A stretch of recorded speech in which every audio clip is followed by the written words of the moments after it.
Howdy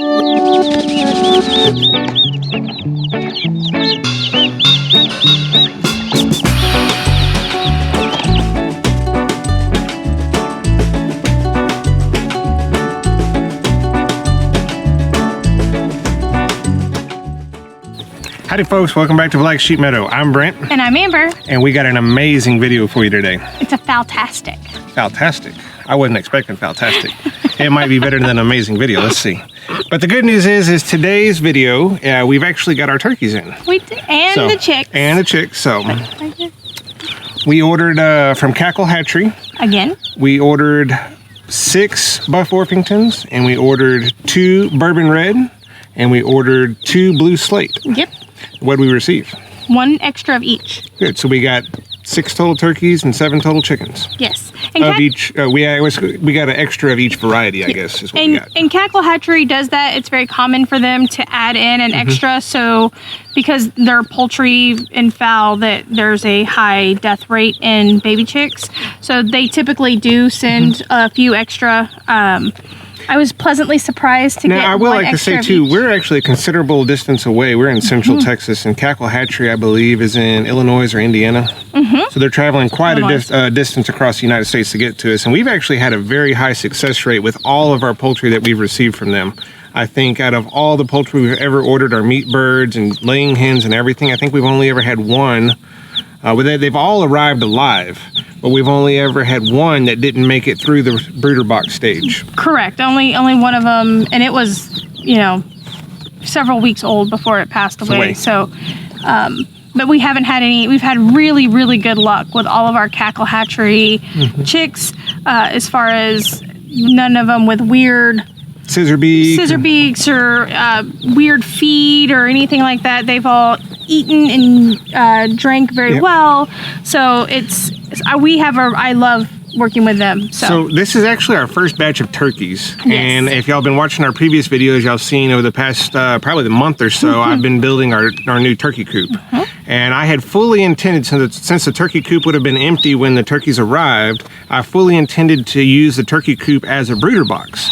But because of the hot weather and just a crunch on the time schedule, I have not been able to finish the turkey coop, which is kind of a good thing. Whenever I was very pleasantly surprised to see the instructions with the turkeys whenever we got them. They actually said to leave the turkeys with the baby chicks because the turkeys are just basically not that smart. Their actual wording for it is that turkeys are somewhat simple-minded. And I loved that way that they phrased that.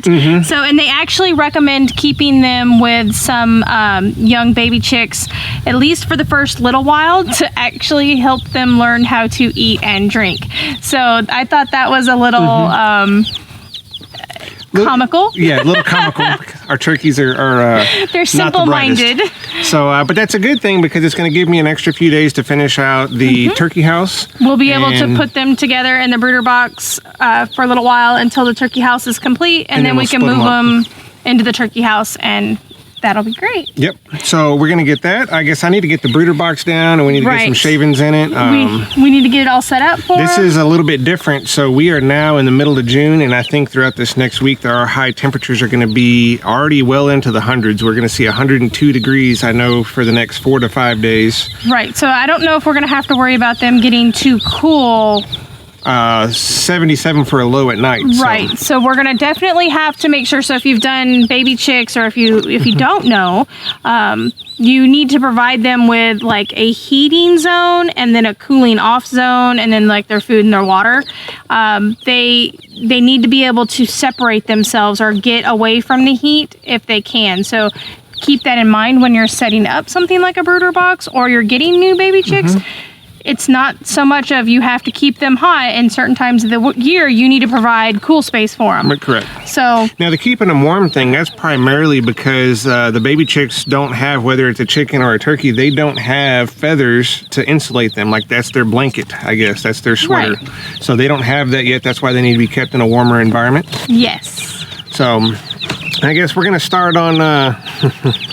I'm obsessed. Yeah. Like, I don't know if you guys can... We'll get you up close. Yeah. So I'm going to get the brooder box down. We're going to get some shavings put in the brooder box, and we'll get them set up. Yep. and we'll take you through that. We'll show you how we do just like the baby chicks, and you know, dip their beaks in the water and show them where their food is, and then they'll be ready to grow and be happy, happy laying chickens. Let me get on the tractor and get this brooder box down. You do that. All right, so we got our brooder box ready. We got it down out of the loft. We've got y'all guys out here outside of the barn because when we film inside the barn, it tends to echo real bad. So we'll get the brooder box and the baby chicks set up out here, and then after the video is done, we'll get them put in their spot inside the barn.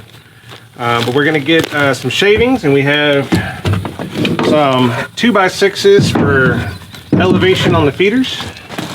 And we are gonna start, I'm gonna let Amber go ahead and put the shavings in there. We're still trying to beat daylight too, so we're trying to multitask here. And what would you say? This is a, what we build this as? This is a 4x5 brooder box. How much would you say of this container of shavings we're putting in? Oh, I'm gonna put in at least half, maybe a little bit more. I'm going to monitor it because you like the thick bedding. And actually, I want to say too, I think Cackle Hatchery mentioned that they did not want any slick surfaces for the turkeys. They have, they need more grip for their feet. The turkeys don't have as much leg muscles starting off as baby chicks, so they don't recommend you having them on any kind of slick surfaces.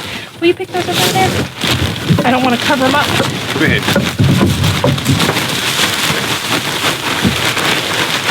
So they don't want you to have them on slick surfaces because their muscles aren't strong enough in their legs, and they'll spread out and it'll hurt them and damage them. I think they call it straddle foot. Straddle.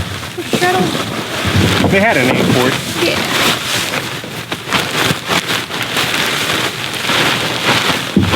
So while I'm doing this, kind of push some of this to the back for me.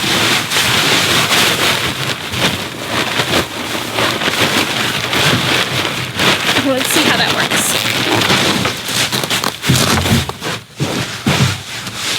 Oh, hold on, get it out for me.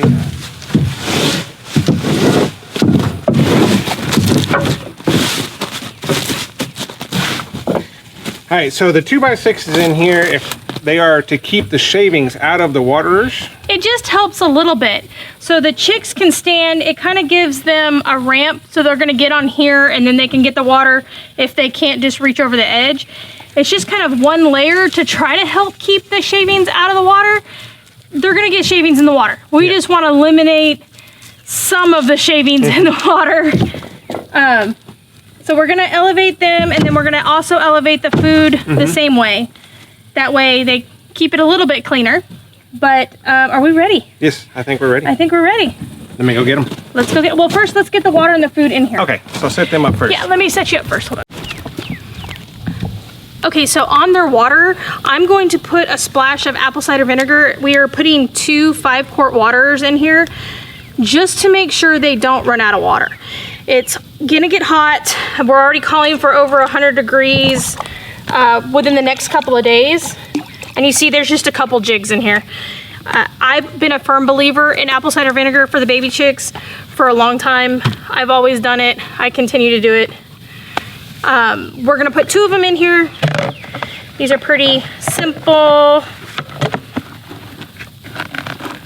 Maybe not on the rocks. Spill it on me. I think on those you can see. You can kind of see they're hooking, they're lining up in there. That one's there.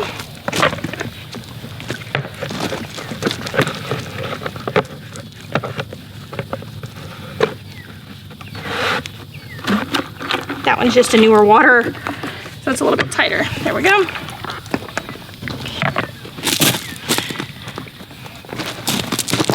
And then I probably need to move, or are you gonna set them up over there? Yeah, I'm gonna set them up right here. And like I said, this is just, with this number of fowl, of birds, poultry, you don't necessarily need 2 waters in here. We're gonna check these chicks. They're not gonna be alone for very long periods of time. I'm just kind of being over cautious. With 100-degree temperatures, I would much rather them have too much water than not enough. So this is my goal here. All right, so as we get into their food, we had a change of plans, I guess. We were planning on keeping the turkeys separate from the chickens, and we had a turkey starter that we were going to start the turkeys on. But for the first 3 to 4 days, the turkeys and the chickens are going to be together. So I'm just going to start them on 20% chick starter grower. I would rather, especially in the heat that we have, I would prefer to keep the higher protein off the chickens. So that's what we're going to do. These little trough feeders right here we found to be very successful with all of the young poultry, whether it's turkey, chicken, or laying hens, meat birds, whatever we have going on. So every single day we'll come out and fill both of these, and we'll line them up.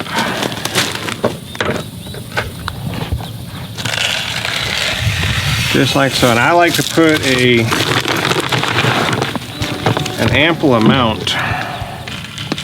I like to fill this trough all the way up to the top of get the fly out of there. Something like that. And then we'll refill that every single day.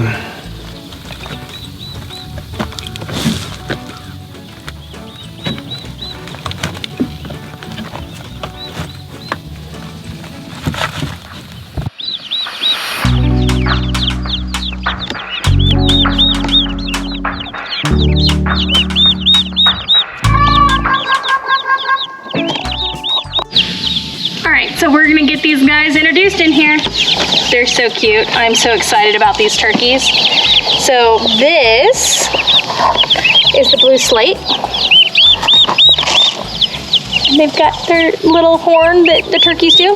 And I'm going to dip his beak into the water, just so that I know he knows that there's water there. Oh, he's already drinking it up. And then I'm gonna kind of do the same thing with the food, just to kind of get them in there, and I'm going to set them right here. One of the tips that Cackle Hatchery gave was to put some of the feed on the hard surface for them to try to figure out that way, but apparently they will learn from the baby chicks, the actual chickens. So this is one of the Buff Orpingtons. I'm really excited about these. I've wanted Buff Orpington since we started getting chicks, so I'm really excited to get these girls on the homestead. So get her into, ooh, come on, come on. She's so much littler than the turkey. There we go. Oop, there we go. And then this, I'll get one of the other turkeys, and then we can kind of go fast. But this is one of the Bourbon Reds, and I was partial to this one, I'm partial to bourbon.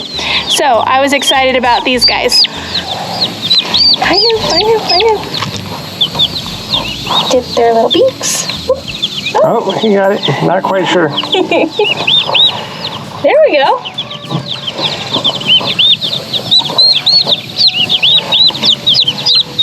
Come on.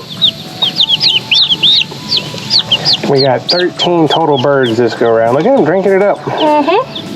As soon as that beak touched the water, they figured that out pretty quick. Oh yeah.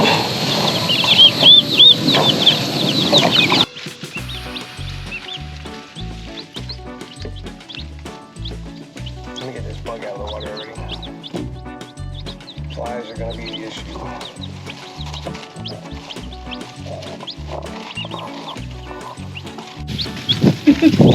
So I always find it interesting how fast they naturally start taking order, like just the natural instincts that they have to start drinking water, to start eating.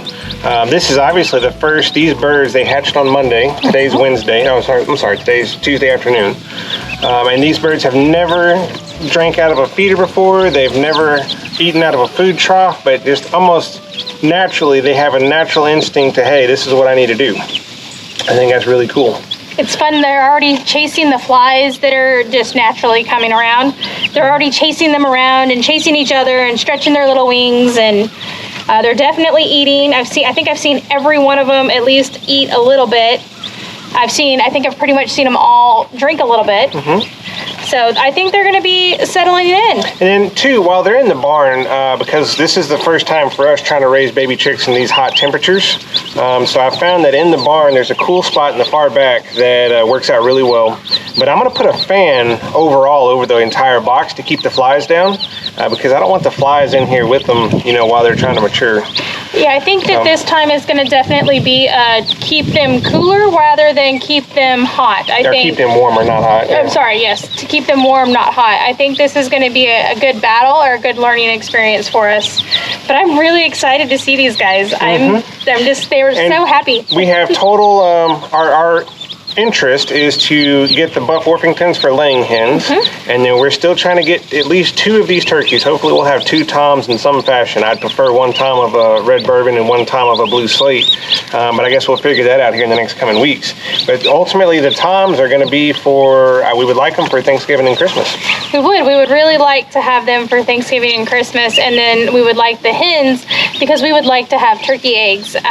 We would really enjoy the turkey eggs for food consumption. And I think the turkey eggs, they come out to something like, the turkeys are not going to lay near as often as the laying hens, but the turkey eggs come out to something like 1 turkey egg for every 3 to 4 chicken eggs. I think it's 2 to 3 chicken eggs. 2 to 3 chicken eggs, okay. But it's definitely quite a bit larger than your, it probably depends on which chicken egg you're referring to. 2, correct. It's, you know, at least 2 of your decent sized eggs is a turkey egg. So I'm really excited about that. I can't wait to see them grow up. It's great. I think it's really neat on the turkeys is what they look like now versus what they'll look like as an adult is so different. And I'm just excited to see them grow and get their feathers. And I'm told that the turkeys like this have their own, are more personalities than the chickens do. So I'm interested to see. First off, they don't tear up the garden like a chicken will. But second, I've seen they're very compassionate and they want to be right next to you and just, you know, be in your presence. So we'll see as they get mature. And actually, hopefully the turkeys will be able to let them out a little more than the chickens. The chickens, we got so many chicken hawks, raccoons, foxes, you name it. We have so many predators around the homestead here that we've lost so many chickens before. We have to keep them in an enclosure. The turkeys are going to be a little more robust as far as, I don't think a full-grown turkey is going to put up with a raccoon. Not to say that a raccoon or a fox wouldn't get it anyways, but I think a turkey would put up a lot better fight. I think so. I think they'll have a better chance against the predators around here. So while we're out, I think that maybe we'll be able to let them out and they can kind of mingle around the homestead and eat bugs and do turkey things. Do what's natural. Do turkey things. So we were losing daylight very fast, so we're going to get them settled in their barn. And we hope that you enjoyed the video. If y'all want to follow along with how our turkeys and chickens progress, you know, go ahead and subscribe to the channel, like today's video, so it'll pop up every single week when we put one out there for you. I'm just excited. I can watch them all night. Okay, we gotta go. We'll see y'all next week. We'll see you next week.